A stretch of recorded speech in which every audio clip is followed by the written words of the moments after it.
ഹാരിയാണോ സ്ലിതറിന്റെ അവകാശി എന്ന ചോദ്യം എല്ലായിടത്തും. പക്ഷേ ഹാരി പിന്നോട്ടില്ല.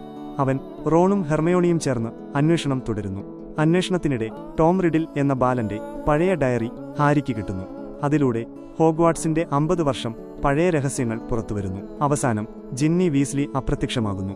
സമയം തീരുകയാണ്. പ്രൊഫസർമാർക്കും വഴിയില്ല. അപ്പോൾ ഹാരി ഒരു തീരുമാനമെടുക്കുന്നു. മൈനസ് ഒറ്റയ്ക്ക് ചേംബറിലേക്ക് പോകും. ലോക്ക്ഹാർട്ട് പോലും ഭീരുവായി മാറുന്നു.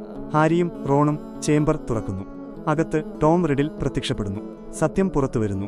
മൈനസ് ടോം റിഡിൽ തന്നെയാണ് യുവാവായ വോൾഡമോർട്ട്. അവന്റെ ഓർമ്മയാണ് ഡയറിയിലൂടെ ജീവിക്കുന്നത്. ടോം റിഡിൽ ബാസിലിസ്കിനെ വിളിക്കുന്നു. ഹാരി ഒറ്റയ്ക്ക്, ആയുധമില്ലാതെ, പക്ഷേ ധൈര്യത്തോടെ.